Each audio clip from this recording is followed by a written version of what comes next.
Welcome, guys. Today, we are diving into a heated debate between Martin Lewis and Lisa Nandy in a heated debate about winter fuel payments for pensioners.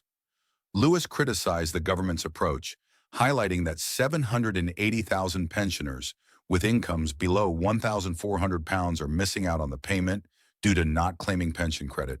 He argued that the government's efforts to reach the poorest pensioners, including a 115% increase in pension credit claims, were insufficient, and that many of the most vulnerable would still be left without help. Nandy defended the government's position, stating that they were working to address the issue and targeting support where it was most needed. However, Lewis insisted that more needed to be done to support those who were hardest to reach. Before we dive in, make sure to like and subscribe to the channel for more information. Have a watch. I mean, you have been a campaigner for the poorest in society for a very long time. So it seems rather odd that you're sitting there defending a policy that the likes of Age UK, Citizens Advice, I've been campaigning on it myself, are pulling their hair out about. 780,000 pensioners on below £11,400 a year are not going to get the winter fuel payment because they don't get pension credit. There are systems that could be put in place to fix it. Why are you defending this? Well, we are working really hard to put systems in place to fix it. Part of the intention behind the move that we've made is to deal with the £22 billion economic black hole. I won't dwell on that too much, Martin, because I know we've made that argument. I know you want to talk about the poorest, but making sure that we're targeting help at those who most need it, which is why we've introduced this change to the winter fuel payment so that not everybody is universally eligible for it. But we've had a huge drive to get the poorest pensioners onto pension credit. We've had 115% uplift in the numbers that are claiming over the last couple of months because of the work that Liz Kendall's been doing at the Department for Work and Pensions. And there's a particular group that I'm concerned about, that we're concerned about as a government, that group who are just above the threshold, who don't qualify, but who are at the lowest end of the state pension. And we're making sure that for those people, we've extended the Household Support Fund so that councils like mine in Wigan do have something to reach for if people are struggling but don't qualify. Let's talk about those below the threshold. Those people who are eligible for pension credit, 780,000 of them, who you believe should get the winter fuel payment of up to £300, who are already missing last year's cost of living payment. Now, I've been shouting about this longer and louder than anybody else about getting pension credit.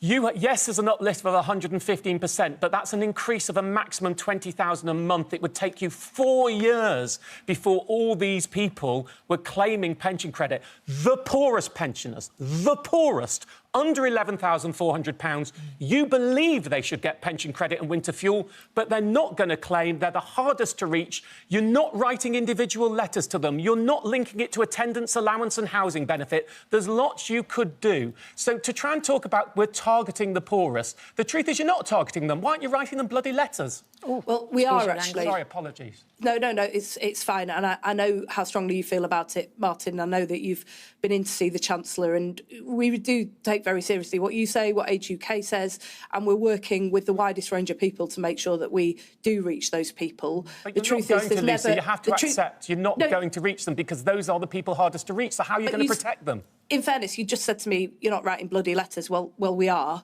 And I just wanted to explain that because I don't want people to think that for a moment we're going to leave people high and dry. For that group of people, there's never been a drive to get them onto pension credit. And you're right that it is extremely challenging. You have people, for example, who've got dementia or other reasons why they've not applied for pension credit. They need far more support to be able to navigate the system. That's why we're working with local councils all over the country. My council in Wigan is writing out to everybody who they think is eligible. We've gone through all sorts of routes, like we have people who are on the assisted bin collection list who we've identified as maybe a particularly vulnerable group. We're going door to door to make sure that if we're not getting a response, that we're going and knocking on people's doors and finding out whether they're eligible or not. And we're working with councils all over the country to make sure that happens. We think it's better to do that at community level rather than at government level. But we will, of course, adjust that if it doesn't work. So far, are, though. The councils evidence is that it is. No, so I'm sorry, I disagree on that. So first of all, are all councils doing it? But you say the evidence is. You're talking an uplift of 115%. You've gone from 20,000 a month claiming pension credit to 40,000 a month. But there are 780,000 people. You would need an exponential rise in the number of people claiming pension credit for those pensioners to claim this year. We have to accept, you have to accept, there will be many hundreds of thousands of the poorest pensioners under £11,400 income you will not reach this year. You are taking money out of their hands. Do you accept the truth? The reality is that's what will practically happen. I'm saying it, Age UK is saying it, others are saying it. So let's be honest, you're willing to accept that collateral damage of hundreds of thousands of poorest pensioners, many on dementia, not getting the winter fuel payment? No, I'm not willing to accept that. But it's going to happen. It's one of the reasons why we've extended the cut-off point to apply until April next year. What's your thoughts on this debate? Let us know in the comments. The debate between Martin Lewis and Lisa Nandy highlights the ongoing challenges in ensuring the poorest pensioners receive the winter fuel payment and pension credit. While Nandy defended the government's efforts, including outreach initiatives and extended deadlines, Lewis criticized the government's approach, arguing that many vulnerable pensioners, especially those hardest to reach, would still be left without support. Despite Nandy's reassurances, the reality remains that a significant number of pensioners may miss out, and the question remains whether enough is being done to ensure these individuals receive the assistance they need.